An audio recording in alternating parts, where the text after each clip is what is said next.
जयपुर में परमपिता परमात्मा के मूल ज्ञान का प्रचार होने जा रहा है। बहुत बड़े भाग हैं उन जीवों के जो इस ज्ञान को अपने पूरे जीवन काल में एक बार भी सुन पाते हैं, और उससे भी बड़े भाग होते हैं उन जीवों के जो इस ज्ञान को थोड़ा सा भी समझ पाते हैं। क्योंकि सुनना आसान है, आए बैठे घंटा 2 घंटा सुन के चले गए, लेकिन इस ज्ञान को समझना बहुत मुश्किल है। ये इतना दुर्लभ ज्ञान है कि पहली बात तो मिलता नहीं है जल्दी, और अगर मिल जाए तो ये दिमाग में टिकता नहीं है। इसको समझना बहुत मुश्किल है।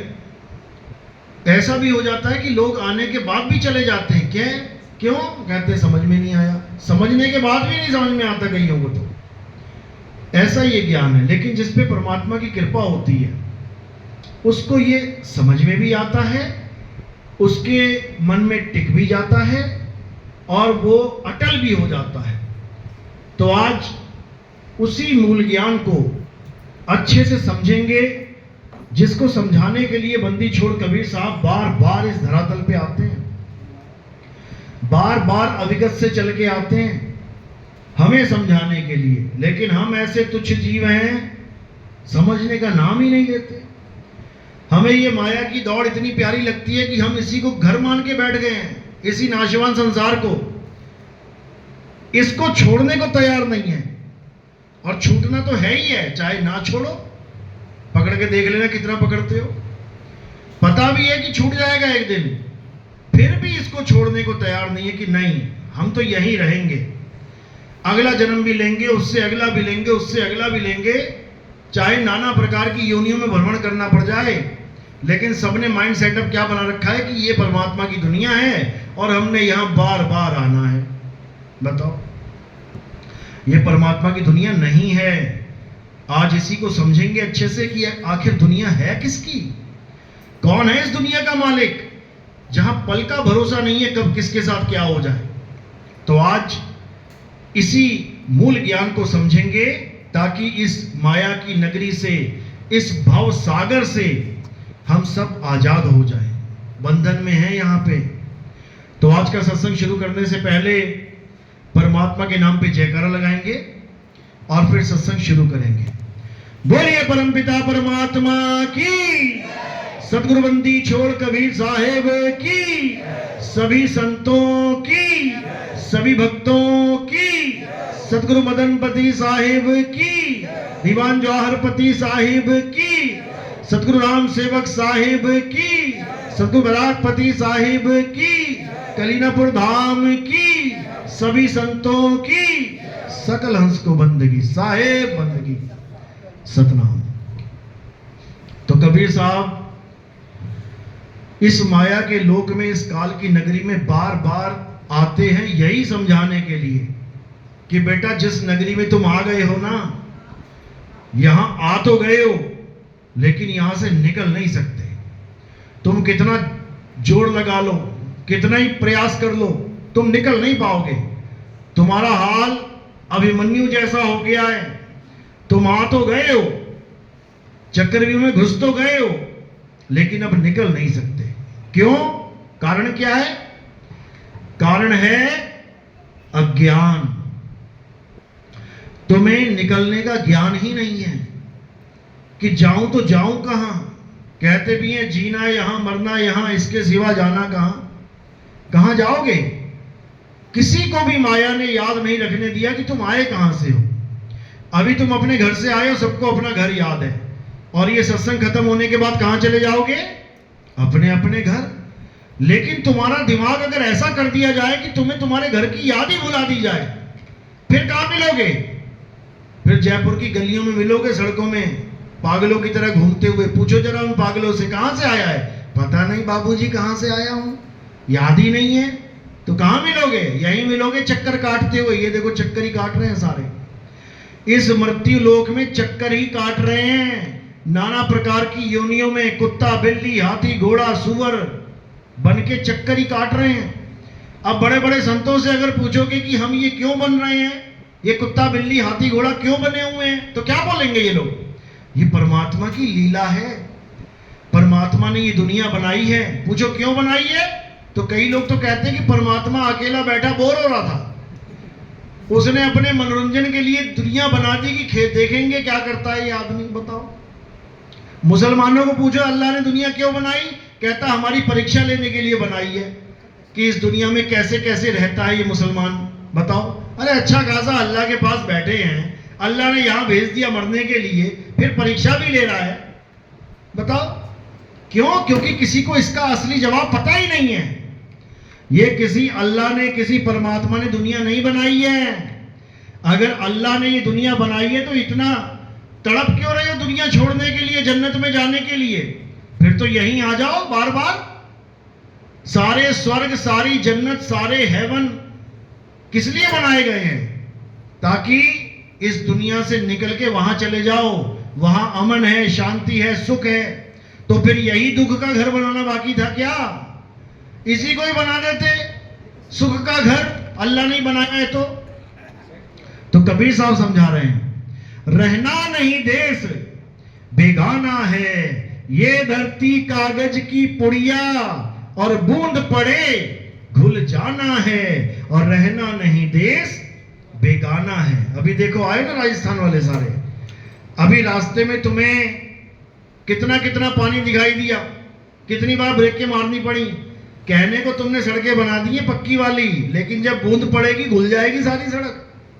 समझो कि वहां देखो क्या हुआ, उत्तराखंड में अच्छा खासा बैठे हुए थे लोग, अपना खेल रहे हैं, खा रहे हैं, ऊपर से बहती हुई आ रही है पूरी मिट्टी का जलजला आ रहा है। बताओ, बूंद पड़े घुल जाना, एक ही बूंद में घुल जाओगे।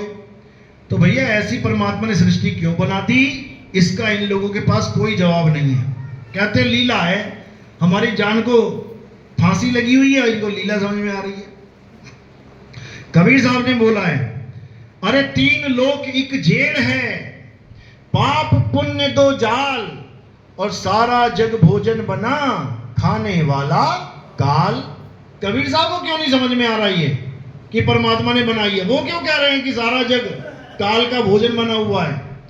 ये क्यारी लगा रखी है, ये क्यारियां हैं, आलू है, गोभी है, भिंडी है, करेले है, सब लगा रखे हैं, और जब मन करता है तब उठा के खा लेता है। वो ना देखता कि आदमी है, औरत है, बच्चा है, बूढ़ा है, जवान है, मेरा भगत है या नहीं है, वो ना देखता। नहीं तो भगवानों के यहां दर्शन करने जा रही बसें क्यों पलट जाती हैं? आज देखो, तुम बस टाइप करके देखो, राजस्थान में बहुत मशहूर है खाटू श्याम जी का मंदिर, बस इतना लिख दो यूट्यूब पे, खाटू श्याम मंदिर और एक्सीडेंट, फिर देखो जो लोग खाटू श्याम के दर्शन करके जा रहे हैं वापस, उनकी पुश्तें खत्म हो जा रही हैं। 3 पुश्तों, यानी कि दादा दादी भी मर गए, उनका बेटा बेटी भी मर गया, पति पत्नी और बच्चा भी मर गया, 3 पुश्तें खत्म हो गई एक ही एक्सीडेंट में।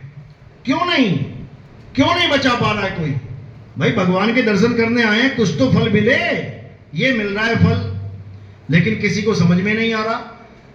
भोले शंकर के यहां देख लो, कहते हैं अकाल मृत्यु वो मरे जो काम करे चंडाल का, काल उसका क्या बिगाड़े, भगत है महाकाल का। वो महाकाल का मंदिर था केदारनाथ, वो महाकाल के मंदिर का ऐसा सफाया किया काल ने कि पुजारी तक ना बचा वहां पे, जो पूजा कर रहा है वो भी गया, और साथ में जो रास्ते में गांव पड़े 2-2.5 लाख वहां मर गए। तो क्या सारे चंडाल थे क्या चंडाल जाते हैं वहां पे?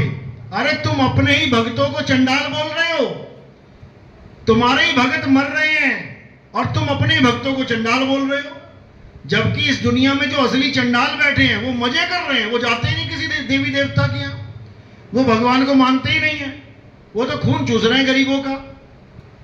वो नहीं लगते कभी लाइनों में मरने के लिए भगत लगा हुआ है।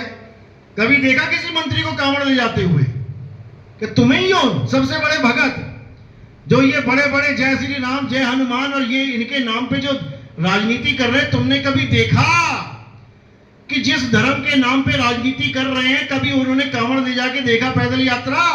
तो फिर वो कब से धार्मिक हो गए और तुम उसके इशारों पे काम कर रहे हो? ये सब राजनीति है मेरे भाई, सब राजनीति है। उनको पता है कोई भगवान नहीं है किसी मंदिर में, नहीं तो सबसे पहले वही दौड़े चले जाते।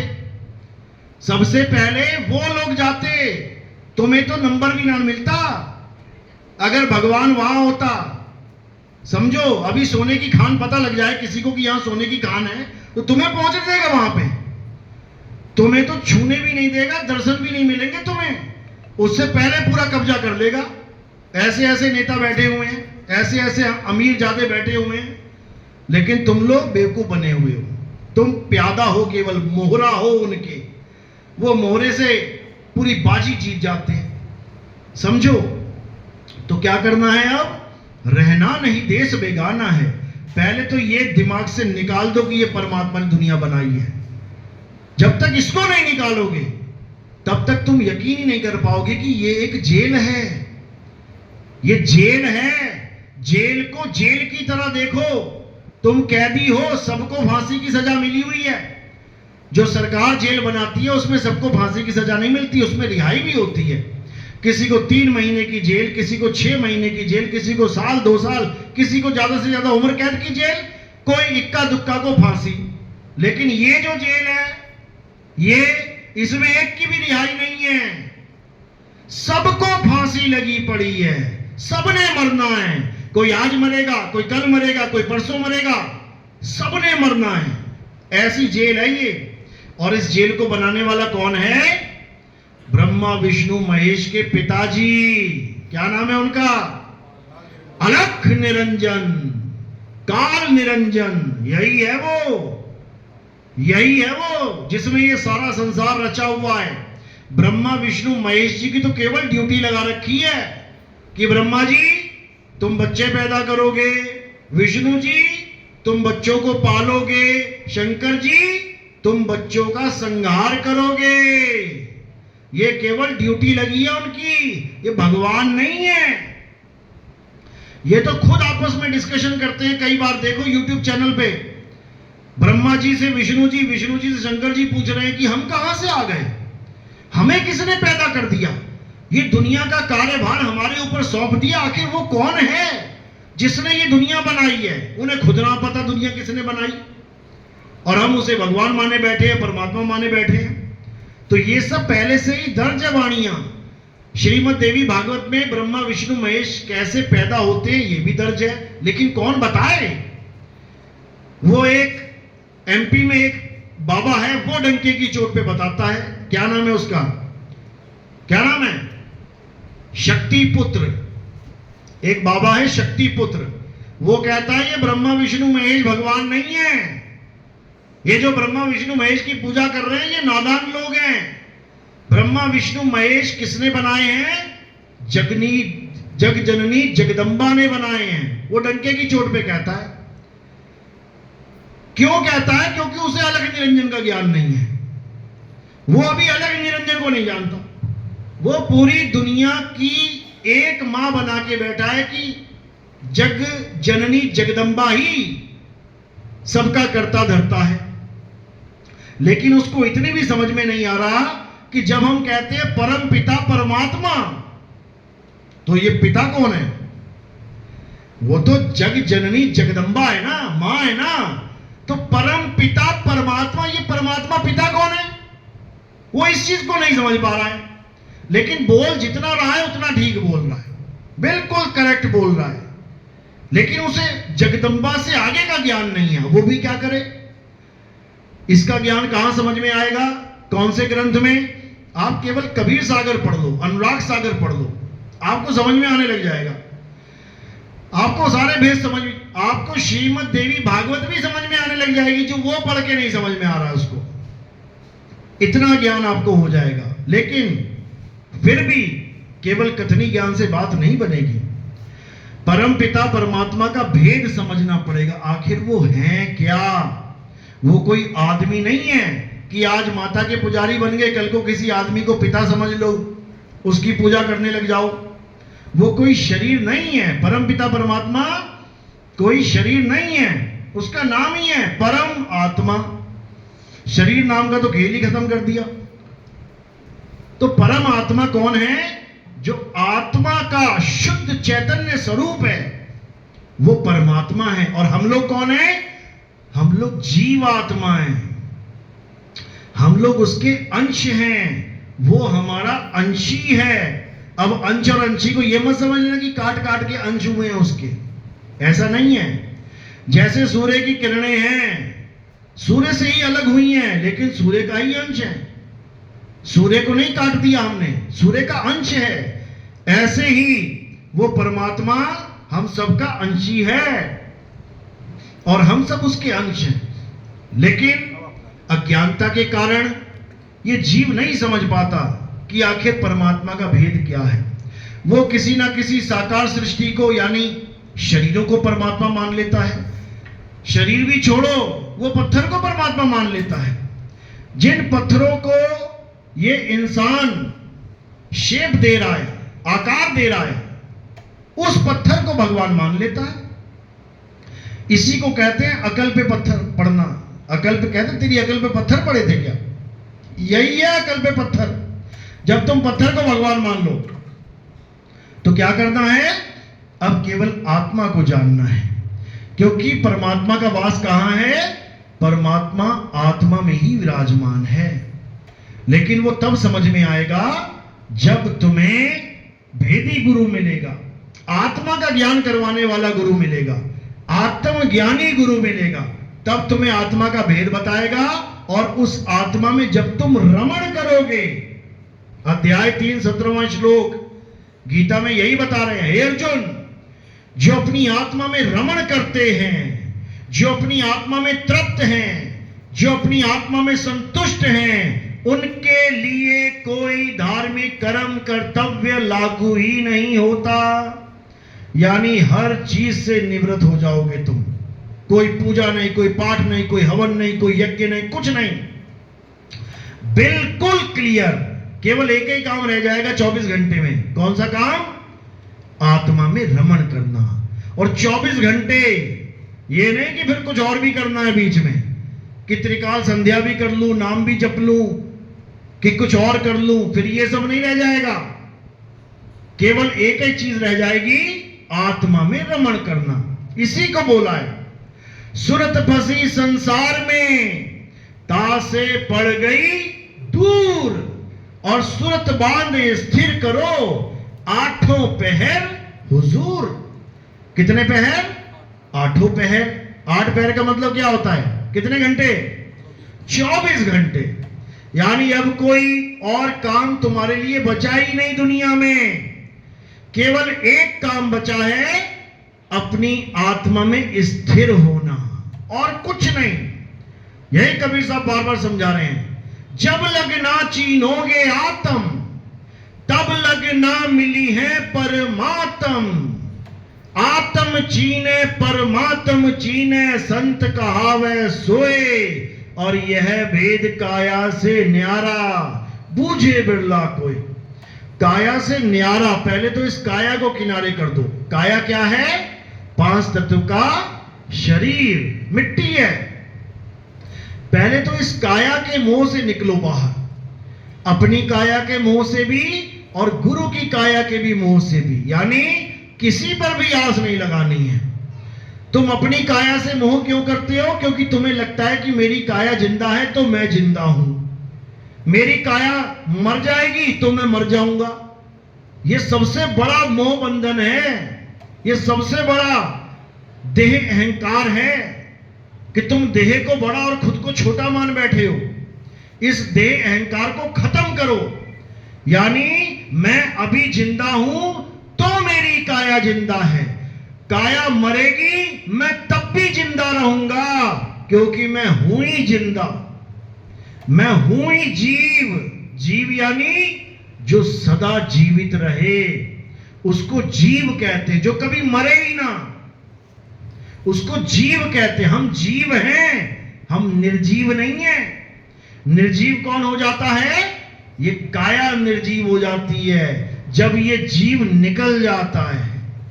लेकिन इस जीव को पता ही नहीं है कि मैंने समाना कहां है, इसलिए बेचारा दूसरी काया में चला जाता है, उत्पत्ति और प्रलय में फंस जाता है, जन्म और मृत्यु में फंस जाता है। साहिब समझा रहे हैं, अरे जीव सोई जो जुग जुग जीवे, उत्पत्ति प्रलय माही, देह धरे भर में 84, निर्भय कबहू नहीं।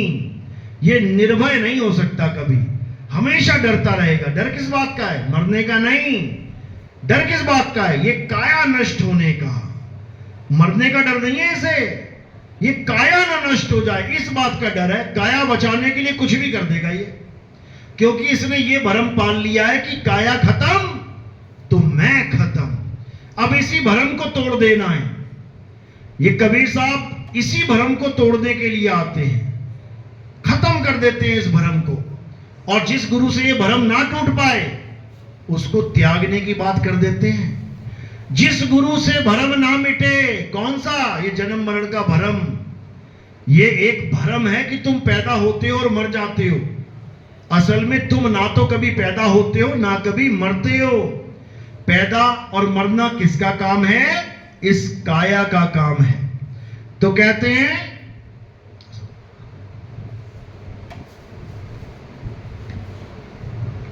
जिस गुरु से भरम ना मिटे, भ्रांति जीव की ना जाए, सो गुरु झूठा जान के त्यागत देर ना लगाए।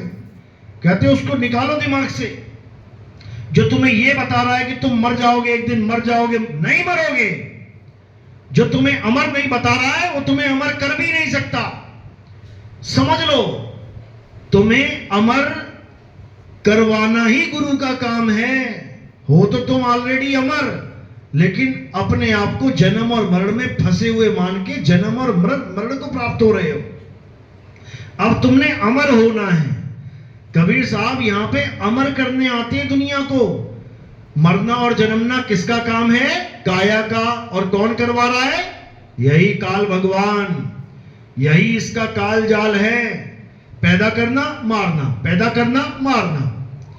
यही गीता में दिखाया ना, विराट रूप में अर्जुन हाथ जोड़ के बैठा है, सामने विराट रूप खड़ा हो गया।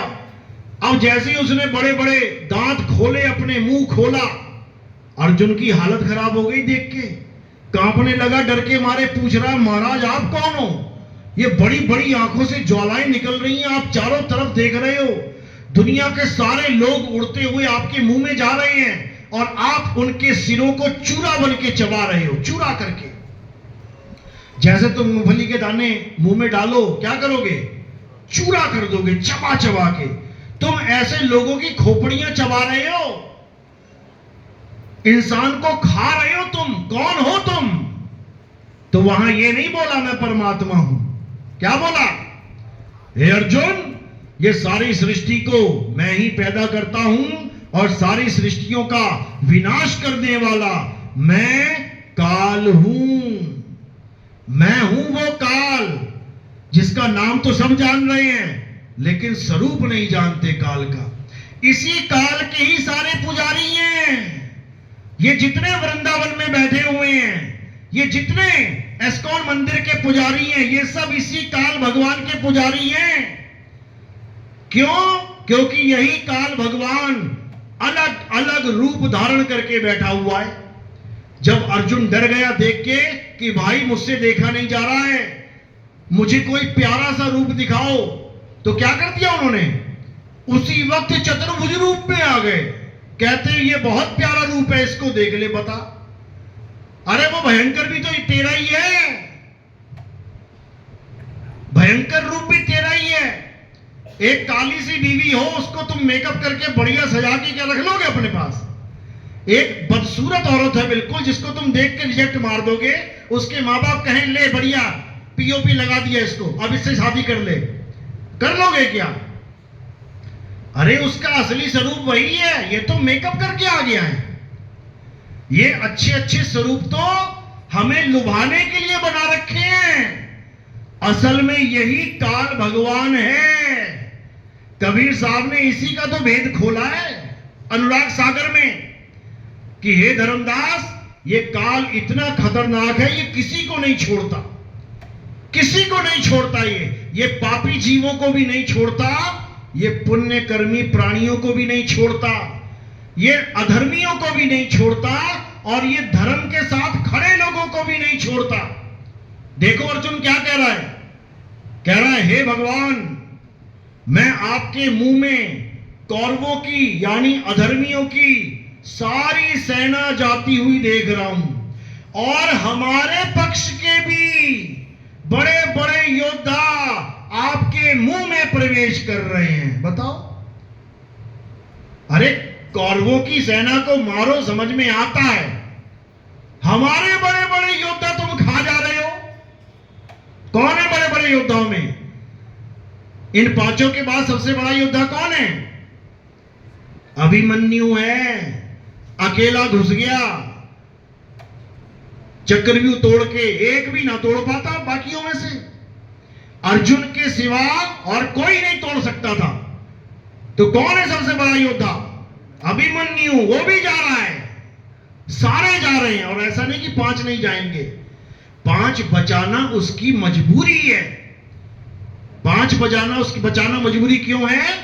क्योंकि इसको रक्षक कला कहते हैं। ये रक्षक कला खेलता है जीवों के साथ। ये इसने 5 को बचा लिया और लाखों को मरवा दिया।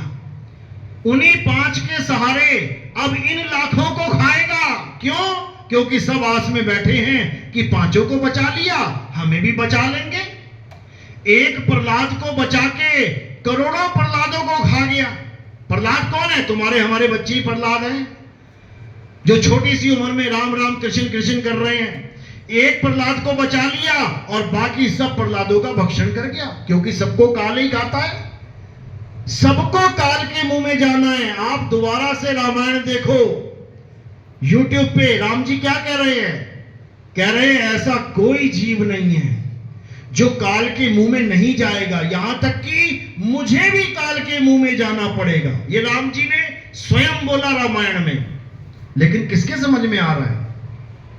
किसी के समझ में आने वाला नहीं है। क्यों? क्योंकि हम काल को ही भगवान मान बैठे हैं। तो साहिब कह रहे हैं जो भक्षक तहां ध्यान लगाई और जो रक्षक उसे चीन न पाई।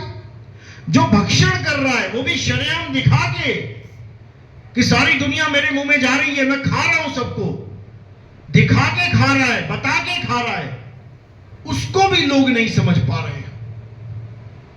उसी काया की, उसी काल भगवान की पूजा में लगे हैं। और जो रक्षक, जो परमात्मा है, रक्षा करने वाला है, उसको चीन नहीं पा रहे हैं। इसीलिए कबीर साहब कह रहे हैं कि का से कहूं सब जग अंधा और खेवनहार के गले में फंदा। जो खेवनहार बने बैठे हैं गुरु लोग, कहते हैं सबसे बड़ा फंदा तो उनके गले में पड़ा हुआ है। वही नहीं समझ पा रहे हैं कि आखिर हम करवा क्या रहे हैं, कर क्या रहे हैं। तो मालिक की दया होगी, ये तभी समझ में आएगा, नहीं तो सब काल का ही ग्रास बनेंगे। एक भी नहीं बच सकता, चाहे जितना मर्जी जोर लगा ले। तो कबीर साहब समझा रहे हैं, बचना चाहो काल जाल से, चीनो शब्द हमारा। और कहे कबीर, अमर कर राखूं जो निज होए हमारा। कहते हैं बचना चाहो काल जाल से, अगर इस काल से बचना चाहते हो तो चीनो शब्द हमारा, हमारे सार शब्द को चीन लो। वो शब्दों को नहीं जो 52 अक्षर में आते हैं कि कोई गुरु कह रहा ओम कलियम हरियम शरियम जप लो, ओम सोहम जप लो। कोई कह रहा है ज्योत निरंजन ओंकार रानिकार सोहंग सतनाम जप लो। कोई कह रहा है सतपुरुष अकाल मूरत शब्द स्वरूपी राम जप लो।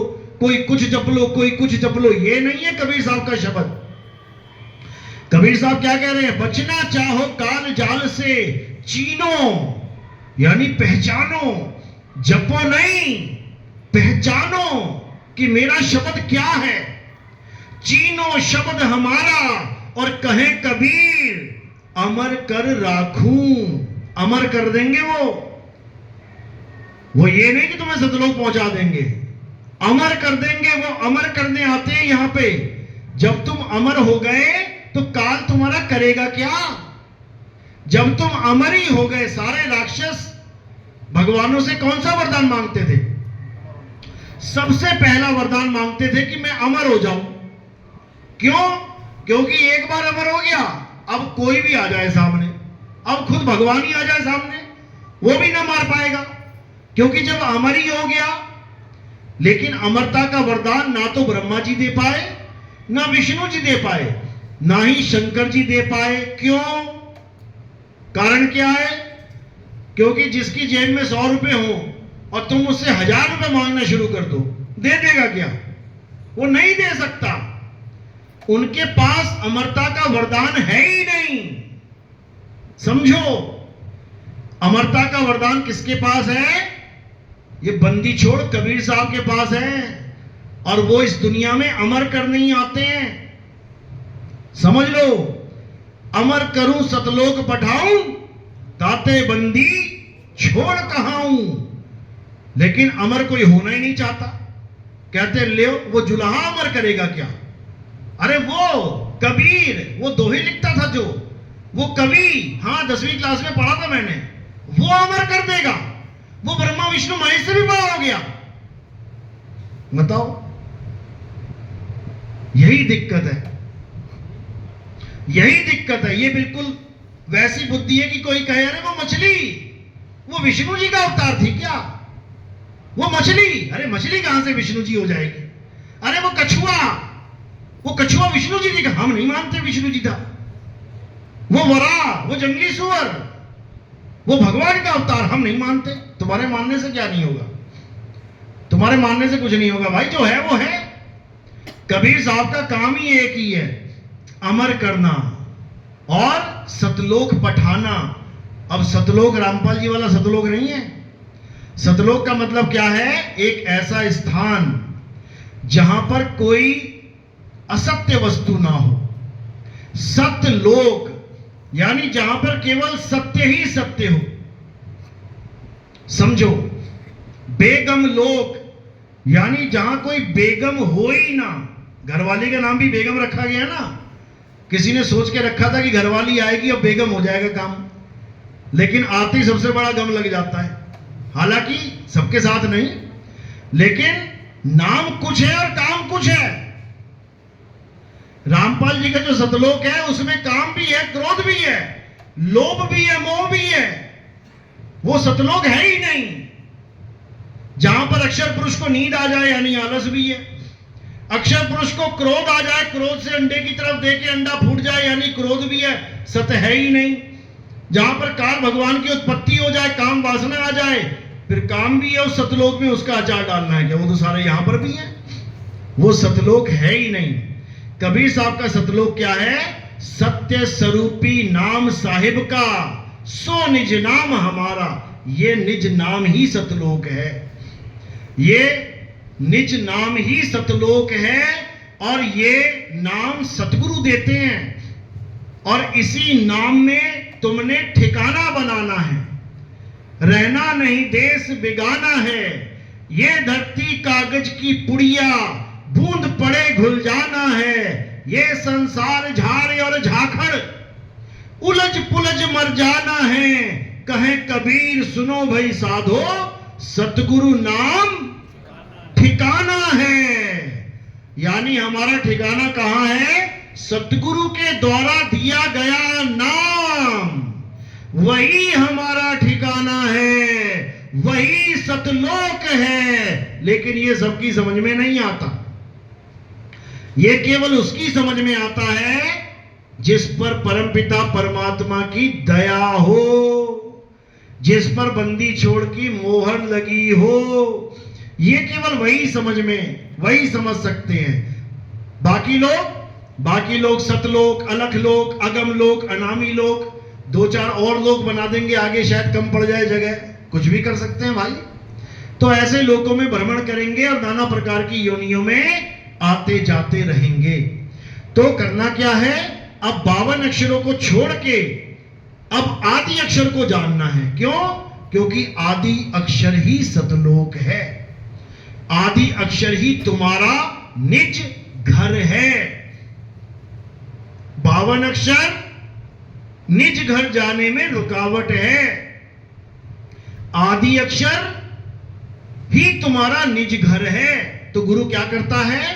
52 अक्षर छुड़वा देता है, आदि अक्षर लखा देता है। तब समझो कि तुम निज घर में पहुंच गए।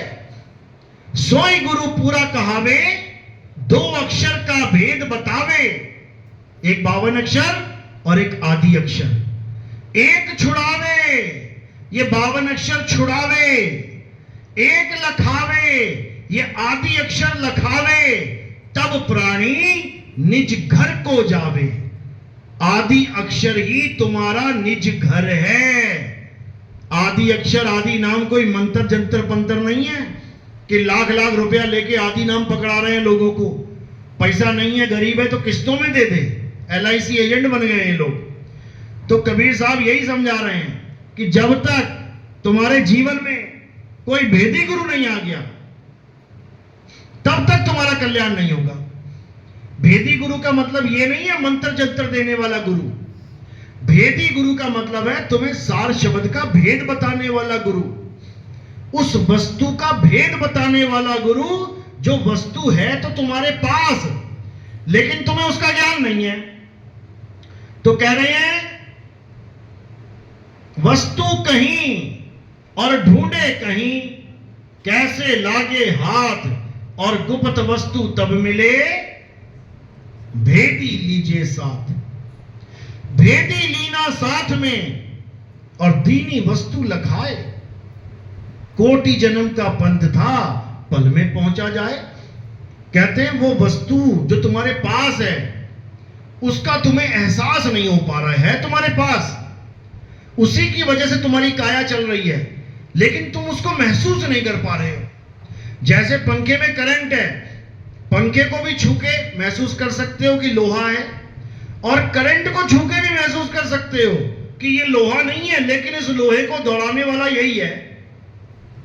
इसी प्रकार अपनी काया यानी पंखा, इसको तो छू के महसूस कर सकते हो, लेकिन जो करंट रूपी आत्मा है उसको नहीं छू पा रहे हो, उसका भेद तुम्हें समझ में नहीं आ रहा है। उसी का ज्ञान देने के लिए कबीर साहब इस संसार में आते हैं।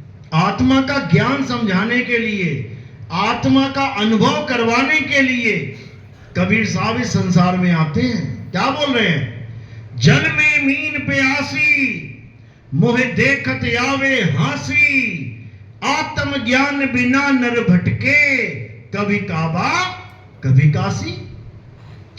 आत्म ज्ञान बिना नर भटके, मंत्र ज्ञान बिना नहीं, जप तप बिना नहीं, सन्यासी बनने के बिना नहीं, किसके बिना? आत्म ज्ञान के बिना। तो इस संसार में केवल एक ही ज्ञान है जिसको आत्म ज्ञान कहते हैं, वही है असली ज्ञान, बाकी सब अज्ञान है। अज्ञान। तो क्या करना है? अब इन 52 अक्षरी नामों को त्यागना है, छोड़ना है, क्योंकि ये 52 अक्षरी नाम देने वाले ही काल के दूत हैं। यही हैं जो तुम्हें 52 अक्षरों में उलझाते हैं। हम भी 52 अक्षरी नाम देते हैं, लेकिन क्यों देते हैं? उन नामों को भुलाने के लिए जो काल के दूतों ने तुम्हारे दिमाग में फिट कर दिए कि यही नाम है जिससे तुम्हारी मुक्ति होगी, यही नाम है जिससे तुम बचोगे। तो ये जीव इतनी कसके ग्रहण कर लेता है उन नामों को कि सोते जागते उठते बैठते वही नाम चलते रहते हैं उसके। अब फंस गया वो नाम के जाल में। अब उस जाल को कैसे काटेंगे? जैसे लोहे को लोहा काटता है, जैसे जहर को जहर काटता है, जैसे 52 को 52 काटेगा, ऐसे देंगे हम उसको। तो जैसे ही 52 अक्षरी नाम देंगे तो उसके पुराने सारे नाम कटने लग जाएंगे, सारे नामों से वो खाली हो जाएगा। ऐसा सफाया होने लग जाएगा पुराने नामों का कि याद भी नहीं आएंगे कि कौन से नाम थे। ये तब होगा जब पहली बार में 52 अक्षर मिलते हैं। इसलिए बहुत जरूरी है वो, जपने के लिए नहीं, उन जपे हुए नामों को काटने के लिए। तो कह रहे हैं जो नर पड़े 52 के फेरा, सो नर जानो काल के चेरा। जब 52 का टूटे डोरा, सहजे छूटे काल झकोरा। यानी हम जो 52 अक्षरी नाम देंगे 6 महीने बाद छुड़वा देंगे। हटाओ इसको, ये भी 52 अक्षरी नाम है। इसको छुड़ाने के बाद वो आदि नाम का भेद समझाया जाएगा जिसको प्राप्त करके जन्म मरण से मुक्त हो सकते हो। जब 52 का टूटे डोरा, 6 महीने बाद डोरा तोड़वा दिया जाएगा और नकली गुरु सारी उम्र डोरा नहीं तोड़ेगा। ये बोलेगा अंत समय तक नाम जपते रहना, और दोहा क्या फिट कर देगा, राम नाम रटते रहो जब लग घट में प्राण। बताओ, अरे वाणी क्या कह रही है, कहां इसका संकेत जा रहा है, तुमने क्या समझा दिया। राम नाम रटते रहो जब लग घट में प्राण। अगर तुम वाणी को ऐसे देख रहे हो कि राम नाम तब तक रटते रहो जब तक घट में प्राण है, तो इसमें ना तो ओम बोला, ना कलियम बोला, ना हरियम बोला, ना शरियम बोला, ना कुछ बोला। क्या बोला, राम नाम रटते रहो, फिर राम राम रटो ना। फिर राम राम क्यों नहीं रट रहे हो? जब रटना पकड़ लिया, देखो लिखा है रटो, रटोगे कैसे? जैसे तोता होता है, कहता है रट्टू तोता है, तोता कैसे रटेगा, राम राम राम राम राम। अब रटना तो पकड़ लिया इन लोगों ने कि रटना लिखा है, लेकिन ये नहीं समझ में आ रहा कि क्या रटना है। फिर वहां तो राम लिखा है, तो राम राम रटो। फिर जब वाणी पकड़ रहे हो तो पूरी पकड़ो, आधा अपने हिसाब से समझ लिया और आधा अपना फिट कर दिया। ऐसे नहीं होगा भाई। रटने का मतलब होता है याद करना। जैसे तुम किसी चीज को याद कर रहे हो और यादों में खो गए हो, तो तुम उसको रट रहे हो, दिन रात रट रहे हो। घर वाले कहेंगे किसकी यादों में खोया हुआ है तू, एक ही काम रह गया बस, उसी का नाम रट रहा है ये दिन रात। यानी उसको याद कर रहा है, रट नहीं रहा है। किसको याद करना है? आत्मदेव को याद करना है 24 घंटे, और कुछ नहीं करना है। गीता यही समझा रही है, जो अपनी आत्मा में रमण करते हैं, रमण तभी करोगे ना जब उसको याद करोगे, और कुछ काम नहीं करना है। लेकिन ये किसी के समझ में नहीं आ रहा। 52 अक्षर छोड़ने को कोई तैयार नहीं है। राधे राधे को बोलो, राधे राधे वालों को कि राधे राधे छोड़ दो, कहो लठ लेके तुम्हारे पीछे पड़ जाए। राम राम वालों को कह दो भैया राम राम जपना छोड़ दो, कहो तुम्हारा सिर फाड़ दे वो। अल्लाह अल्लाह वाले को कह दो भैया अल्लाह अल्लाह नाम नहीं जपना है, कहो तुम्हारा सिर कलम कर दे वो। ऐसे ऐसे भी बैठे हैं, क्योंकि ये तथ्य को नहीं जान रहे हैं। तथ्य क्या है, तर्क क्या है, शब्द क्या है, सूरत क्या है, ये नहीं जान रहे हैं। शब्द और सूरत का भेद जब तक नहीं समझ में आया, तब तक रटते ही रहोगे तोते की तरह। और जब शब्द और सूरत का भेद जान जाओगे, तो सारा खेल समझ में आ जाएगा। कह रहे गगन में अगिया लागी बड़ी भारी, कह रहे धरती जल गई, अंबर जल गए सृष्टि सारी। अरे सूरज जल गए, चंदा जल गए, नौलख तारा जारी, गगन में अगिया लागी बड़ी भारी। फिर कह रहे ब्रह्मा जल गए, विष्णु जल गए शिव त्रिपुरारी। अरे राम भी जल गए, लक्ष्मण जल गए, और जल गए किशन मुरारी, गगन में अगिया लागी बड़ी भारी। और कहे कबीर सोई जन बच गए। कौन? कहे कबीर सोई जन बच गए, जिन शब्द में सूरत संभारी, और गगन में अगिया लागी बड़ी भारी। अब कबीर साहब खुले में बता रहे हैं कि कहे कबीर सोई जन बच गए, जिन शब्द में सूरत संभारी। अब बताओ, जिसने शब्द में सूरत को संभाल लिया वो बचेगा। नाम जपने को थोड़ी नहीं बोला। जैसे एक रस्सी पे चलने वाली लड़की डंडा पकड़ के रस्सी के ऊपर चलती है, तो वो क्या कर रही है? वो संभाल रही है। किसको? खुद को संभाल रही है, गिरने से बचा रही है। ऐसे ही संभालना है।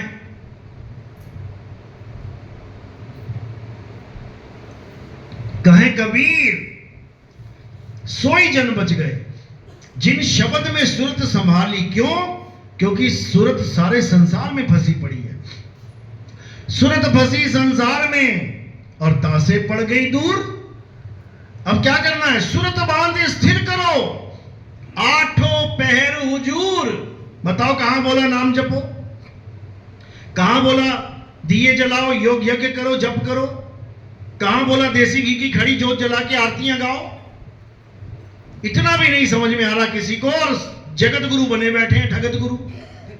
ये हाल है। लेकिन कबीर साहब समझा रहे हैं कि ठीक है, जो गुरु ज्ञान दे रहा है अच्छी बात है, कुछ ना कुछ तो दे रहा है ना, इसीलिए महिमा गा रहे हैं। गुरु मेरे सभी बड़े अपनी अपनी ठौर, शब्द विवेकी पार की सो माथे का मोर। यानी गुरु सवई बड़े हैं, ठीक है, अपनी अपनी ठिकाने पे ठीक हैं, लेकिन सिर पे किसको बैठाना है, यानी अपना गुरु धारण किसको करना है, किसके काहे पे चलना है, शब्द विवेकी पारखी, उसके कहने पे चलना है। ये जपी तपी सन्यासियों के नहीं। बहुत भरमा लिया इन लोगों ने। तो कबीर साहब यही समझा रहे हैं कि जब संसार में अज्ञानी गुरुओं का बोलबाला हो जाएगा, आज देखो राधे राधे जपने वालों को करोड़ों लोग फॉलो कर रहे हैं, बताओ। अरे उसने आके थोड़ी राधे राधे करवाया, तो पहले से ही राधे राधे है। इस संसार में राधे राधे तो पहले से ही चल रहा है। अगर आज फॉलोअर है उसके, तो ज्ञान की वजह से है, वो ज्ञान दे रहा है, और ज्ञान कहां से कॉपी करके दे रहा है ये भी पता है।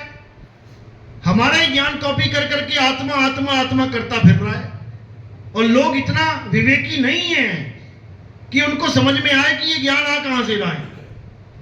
इतना विवेकी नहीं है इंसान। जो पत्थर की पूजा करता है, जो मंत्रों का जाप करता है, अगर वो आत्मा की बात करे तो हास्य पद है, ये हंसने वाली बात है कि बताओ पत्थर की पूजा करके महिमा आत्मा की गा रहा है, हंसने वाली बात है ये। यानी एक एलकेजी का बच्चा कहे कि मैं पीएचडी की डिग्री लेके आ गया हूं, तो हंसने वाली बात है ये। अगर वो डिग्री उठा के दिखा भी देना तुम्हें किसी की, तो उसका नाम नहीं होगा, उस पे किसी और का नाम होगा, समझे।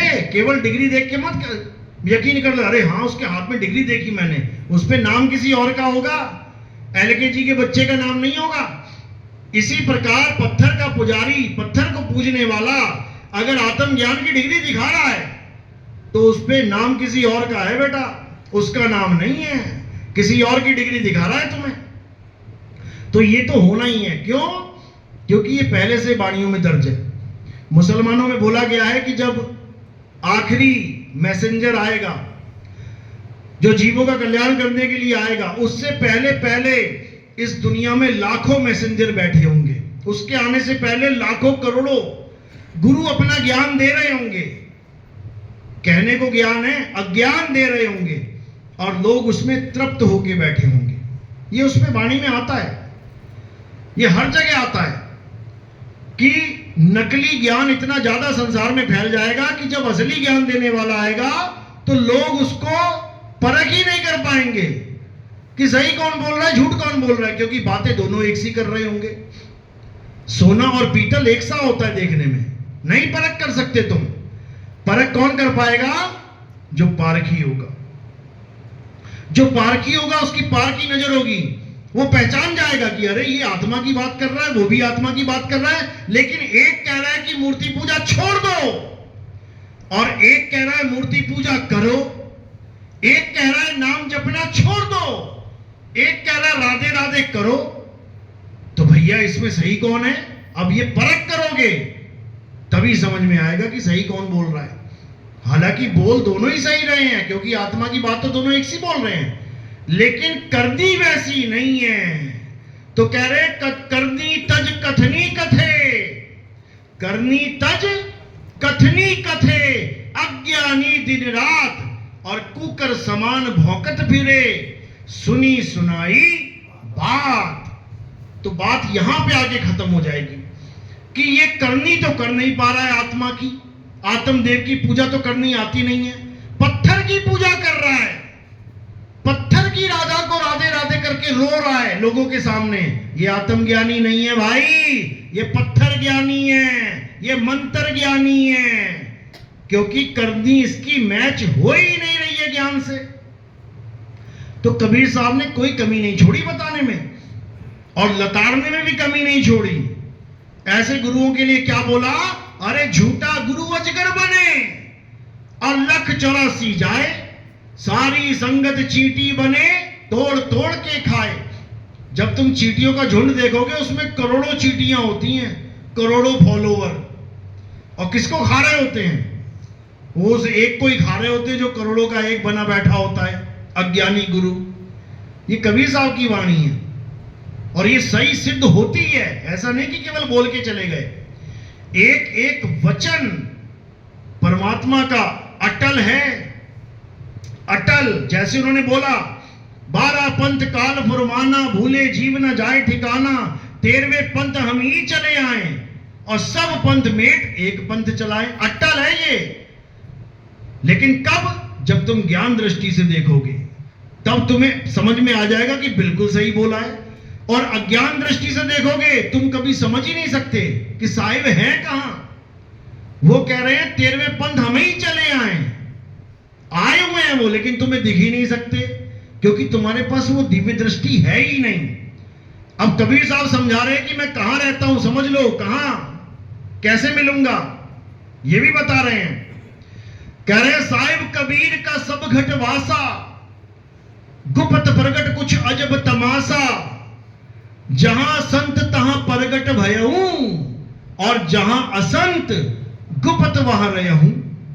कह रहे मेरी पहचान समझ लो, मैं कहां पे हूं। वैसे तो मैं सबके साथ हूं, मोको कहां ढूंढे रे बंदे, मैं तो तेरे पास में। वो रावण के भी पास है, वो कंस के भी पास है, वो सबके पास है। नर नारी और कीट पतंगा और सार शब्द सभी के संगा, वो सबके साथ है। लेकिन जहां संत तहां प्रगट भयहूं और जहां असंत गुप्त वहां रहूं। जहां तो कोई संत यानी सच बात बताने वाला संत बैठा है, कहते मैं बैठा हूं वहीं पे। और जहां झूठ बताने वाला संत बैठा है, कहते मैं वहां नहीं हूं, मैं झूठी बात नहीं बोलता हूं। तो वहां पर वो गुप्त रहते हैं, वो नहीं प्रकट रहते। तो यही कबीर साहब ने मदन साहब को बोला था कि मदन तेरे पंथ में भी एक से एक काल के दूत आएंगे और बहुत से जीवों को भरमाएंगे। कह रहे बहुत मदन में पंथ चले हैं, बहुत ज्ञान कथ के समझे हैं, और ताकि बात न मानो एका, सार शब्द में राखो टेका। आज ऐसे ऐसे मदन पंथी भी हैं जो पीपल के पेड़ की पूजा कर रहे हैं। भक्तों ने फोटो खींच के भेजी मेरे पास कि देखो जी ये महंत है और ये पीपल पूज रहा है, जड़ में जाके तेल चढ़ा रहा है वहां पे। बताओ, ऐसा ऐसा ज्ञान देने वाले भी हैं। ऐसे ऐसे भी हैं जो सामग्री लिखवाते हैं, सत्संग में क्या क्या लाना है, साथ में बीड़ी का बंडल भी लिखवा देते हैं कि ये भी लेके आना है, इसके बिना वातावरण शुद्ध नहीं होगा। बताओ, उनसे मैंने पूछा भैया काहे तंबाकू जर्दा खाते हो? कहते शरीर खाता है, आत्मा थोड़ी नहीं खाती है। बताओ, मैंने कहा कत्ल कर दे, शरीर को लठ बजेंगे, आत्मा को थोड़ी नहीं बजेंगे। फिर क्यों पीछे हट जाते हो लड़ाई झगड़े से? मार दे किसी को, शरीर ही मार रहा है ना, और शरीर ही मर रहा है, आत्मा थोड़ी नहीं मर रही है। फिर काहे दया और अहिंसा का पाठ पढ़ा रहा है साथ में? तो कहने का मतलब बहुत मदन में पंथ चले हैं और बहुत ज्ञान कथ के समझे हैं, बाकी बात न मानो एका, सार शब्द में राखो टेका। ये मदन कबीर वार्ता में आपको मिल जाएगा।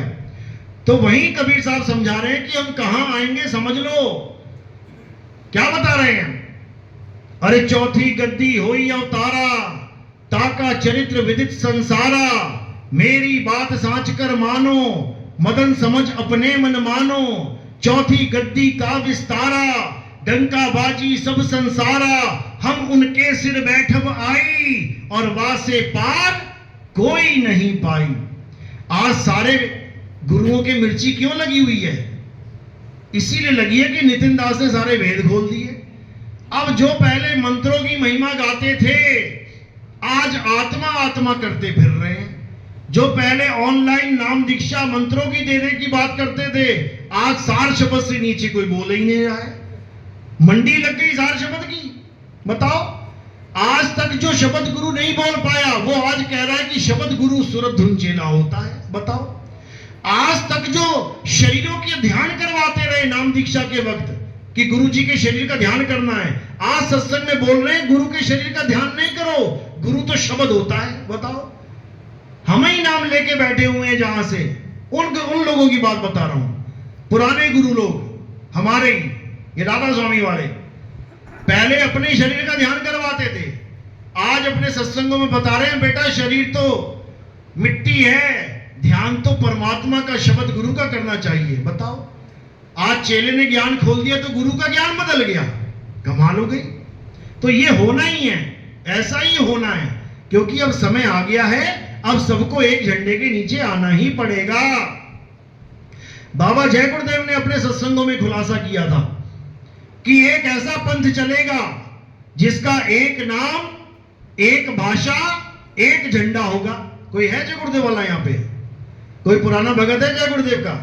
बोला था उन्होंने अपने सत्संगों में बिल्कुल खुला बोला है। उनकी वाणियां भी दर्ज है। एक पत्रिका है उनकी, नाम क्या है, एक पत्रिका चलती है उनकी, हर महीने छपती है, शाकाहारी सदाचारी पत्रिका। उस पत्रिका में आप देखो, ये रामपाल जी महाराज वो कॉलम काट के दिखाता है कि वो पैदा हो गया है, 20 साल का हो गया है, फलाना हो गया, ठिकाना हो गया, ये तो उठा के दिखा देता है। ये नहीं दिखाता जहां लिखा है कि उसका एक नाम होगा, एक झंडा होगा, एक भाषा होगी। अब बताओ एक नाम किसका है? जो बाबा खुद 5 नाम देता था, वो एक नाम की महिमा गा के चला गया। और उसने साफ साफ बोला कि आने वाले समय में जो महात्मा आएंगे, उनको जो आवाज है परमात्मा की, वो ऊपर से आएगी। और इनके भगत कहां की आवाज सुन रहे हैं? वो कान बंद करके अंदर की आवाज सुन रहे हैं। बाबा ऊपर की आवाज बता के चला गया और भगत अभी अंदर की आवाज में उलझे पड़े हैं, अनहद नाद में। तो बाबा ने बिल्कुल स्पष्ट बोला वहां पे कि भविष्य में जो महात्मा आएंगे, उनको ऊपर से आवाज आएगी, फिर वो उसी आवाज को बताएंगे परमात्मा। बताओ रामपाल जी के साथ क्या मैच करेगी ये वाणी? अरे मंत्रों को जपता जपता खुद भी जेल चला गया, बाकियों को भी जेल, काल की जेल में ठोका ले जाके। वो क्या जाने ये वाणी क्या बोल रही है? यानी जिस काल के दूत का दाव जहां लग रहा है वो लगा रहा है, लेकिन परमात्मा ने कहा कि हम उसके सिर बैठे आई, वहां से पार कोई नहीं पाई, वो सबका भेद खोल देगा। सबके भेद खुल गए हैं। अब केवल निर्णय करना है जनता को कि क्या सत्य और क्या असत्य है। इसी सत्य असत्य का निर्णय करने को विवेक कहते हैं। यही समझाया गया कि कल की अवतार जब आएंगे तो बुद्धि के घोड़े दौड़ने लग जाएंगे सबके। आज देखो कैसे YouTube का पूरा माहौल बदला हुआ है। आज ऐसे ऐसे लोग ज्ञान चर्चा में आ रहे हैं कि आप देखोगे हैरान हो जाओगे कि पूरी बात बदल दी अपनी। पहले क्या करते थे, सब बदल के रख दिया। अब हर आदमी तुम्हें आत्मा आत्मा आत्मा करता नजर आएगा। अब सबके बुद्धि के घोड़े दौड़ने लग गए, सबकी विवेक की तलवारें चलने लग गई। लेकिन एक समय ऐसा आएगा, अभी आएगा वो, जब केवल एक झंडा रह जाएगा। ये जितने दिख रहे हैं ना तुम्हें, आत्मज्ञानी आत्मज्ञानी, ये सार शब्द के भेदी, ये सबका सफाया हो जाएगा, सबका। तो उसके लिए साहिब ने क्या वाणी बोली? कबीर आत्मज्ञान का पड़ा नगर में शोर। ये वाणी कब के लिए पता है?